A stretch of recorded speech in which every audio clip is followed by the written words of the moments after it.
Je voudrais revenir rapidement sur 3 points, parce que beaucoup de choses ont été dites. Revenir sur la question de la santé des femmes au travail.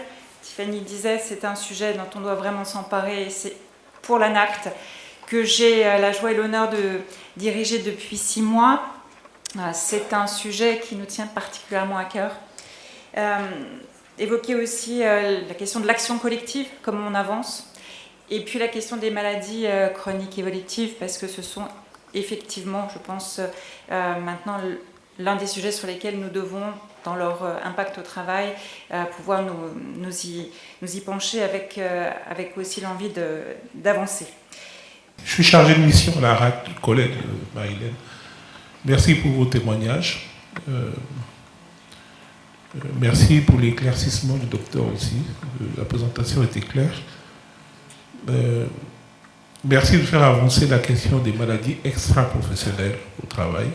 Donc là, on parle de l'endométriose, mais on aurait pu parler d'autres maladies aussi, pour insister plutôt sur les effets des maladies au travail.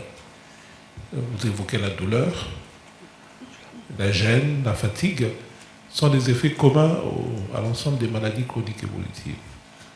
Voilà, peut-être beaucoup insister sur les effets au travail que sur la maladie, finalement. Voilà. Même si je comprends qu'aujourd'hui, effectivement, c'est cette maladie qui est mise à l'honneur, c'est important. Parce que finalement, alors là, je ne veux pas forcément faire des copains ou des copines dans la salle, même si l'endométriose était une maladie qui concernait les hommes, on aurait les mêmes réactions, je pense. Là, tu les lances, Antoine. Hein. Je pense que si c'était une maladie d'homme, il y aurait eu un traitement trouvé depuis longtemps entre nous. Quand on voit que ça a été pris en compte par les pouvoirs publics officiellement qu'en 2022. C'est une maladie qui existe depuis l'Antiquité et qu'on n'en parle que depuis une dizaine d'années, c'est quand même... ouais. Mais effectivement, il n'y a pas que l'endométriose. Nous, on a participé à la rédaction d'un guide de parcours des personnes malades chroniques qui a pris en charge plein d'associations pour différentes pathologies, pour expliquer un peu aux gens les formalités administratives, etc. Et oui, il y a forcément, moi j'ai des collègues qui sont diabétiques, voilà, il faut aussi les prendre en charge. Il y a plein de personnes maintenant atteintes de maladies chroniques, je crois que c'est 5%, je crois, le chiffre. Forcément que ces maladies chroniques-là, il faut les prendre en compte en entreprise, ça fait partie du quotidien des personnes et les effets de ces maladies sont pas négligeables. Donc oui, je suis d'accord avec vous sur ça en tout cas. Mais l'avantage de ces maladies, enfin, entre guillemets, pardon, je vais mesurer mes mots, c'est que ces pathologies, en général, elles sont prises en charge dès le début. C'est-à-dire qu'un diabète, ce qui est quand même une maladie chronique très très répandue, un diabète, une fois qu'il est détecté, il est surveillé, il est pris en charge, il y a des dispositifs qui sont mis en charge, et une connaissance générale aussi du diabète, c'est-à-dire qu'on connaît à peu près tous les effets du diabète au quotidien. Quand on parle d'endométriose, les gens ils savent pas ce que c'est et ils disent tu chouines parce que t'as mal. Bah ouais, j'ai mal tout le temps. C'est pas que pendant mes règles, c'est tout le temps. Donc en fait l'endométriose n'est pas encore assez connue et je pense que c'est ça la différence avec les autres pathologies chroniques et c'est pour ça qu'il faut la mettre en avant, qu'il faut l'expliquer comme l'a fait le docteur Lawson et comme le font les autres médecins, mais il faut pas minimiser en fait, c'est ça le truc.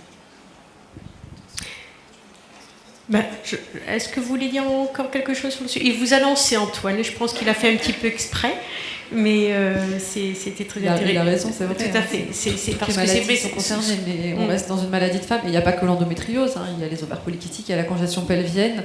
Nous, on s'est associé avec des assos de patientes aussi de ces pathologies-là et on fait souvent des événements communs. Il faut faire avancer les choses parce que ça reste la santé des femmes et c'est tout bête, mais l'infarctus, qu'on connaît parfaitement les symptômes que les hommes ont pour un infarctus, mais les femmes, on ne sait pas les donner, quoi.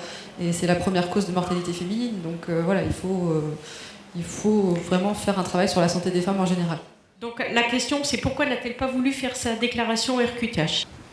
Je vous avoue que j'étais un petit peu mal à l'aise, parce que je suis déjà reconnaissante d'être en ALD. Pour l'instant, en fait, déjà, être en ALD, pour moi, dès que j'ai commencé à en parler, on m'a dit ouais, attention, si tu veux acheter une maison, si tu es reconnu, tu vas avoir des problèmes comme les personnes qui sont atteintes de cancer, tout ça. Donc j'ai eu un peu peur. Et quand j'en ai parlé à mon médecin du travail, voilà, je suis en ALD, je suis en mi-temps thérapeutique. Et on m'a proposé, donc, comme je l'ai dit, 2 fois le statut de travailleur handicapé. Et pour l'instant, en fait, j'en ressens pas le besoin et j'ai peur d'être impactée par la suite. Par exemple, pour l'achetage d'une maison, un prêt immobilier, encore une fois, dès qu'on a un dossier médical un petit peu bancal, qu'on est atteint d'une pathologie X ou Y, en ce moment c'est l'endométriose, ils peuvent dire « Ah, vous voulez faire un crédit ? Ah, mais je vois une ALD, vous avez quoi, une endométriose ? Ah, bah non, c'est mort. » Et j'ai pas envie qu'en plus, sur le papier, il y ait reconnu travailleur handicapé et qu'on me dise « Vous avez une ALD reconnu travailleur handicapé ?» Bah non. Et j'ai pas envie de passer à la trappe. C'est vrai que ça me fait peur. Après, ça passera peut-être, je verrai l'évolution, mais pour l'instant, j'essaie de vivre ça. Vous voyez, moi, à titre personnel, quand je vous ai écouté, surtout les unes les autres, avec tous les symptômes que vous décrivez, moi je me dis, est-ce que c'est avec un congé menstruel qu'on arrive à faire le tour de la question, vous voyez ? Et c'est pour ça que je trouvais ça très intéressant, le médecin du travail le rappelait tout à l'heure, peut-être d'aborder aussi cette question sous l'angle du maintien en emploi, avec peut-être la question plus large de l'aménagement du poste de travail. Donc qu'il y ait ces dispositions en plus, qu'on soit dans du plus, moi je trouve ça très intéressant, mais il ne faudrait pas, je pense, que ça vienne occulter la question de fond qui, à mon avis, vous disiez tout à l'heure, Stéphane, faire quelque chose qui soit ajusté à la personne qui souffre d'endométriose en l'occurrence. Et ça, à mon avis, ça se fait dans le cadre du maintien en emploi. Et à mon avis, l'acteur clé, ça doit être le médecin du travail au niveau de l'entreprise. La question de l'endométriose, bien sûr, soulève la question plus globale des maladies chroniques évolutives, et vous avez été plusieurs à le signaler. Et les mesures seront d'autant plus efficaces sur l'endométriose qu'elles vont s'intégrer dans une démarche collective que l'entreprise mènera sur l'ensemble des maladies chroniques évolutives. L'ANAC travaille déjà depuis un certain nombre d'années avec l'Institut national du cancer. Nous avons mené aussi des expérimentations avec la Direction générale de la fonction publique pour voir comment on peut accompagner le maintien au travail de personnes victimes de cancer. Parce qu'une partie de ces personnes souhaitent continuer à travailler, mais il faut bien sûr accompagner cela, aménager le travail.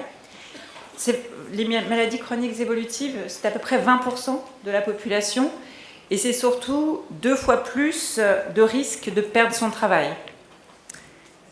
Donc l'enjeu est colossal, et là aussi, pour l'ANAC, c'est un sujet de travail ancien et très important.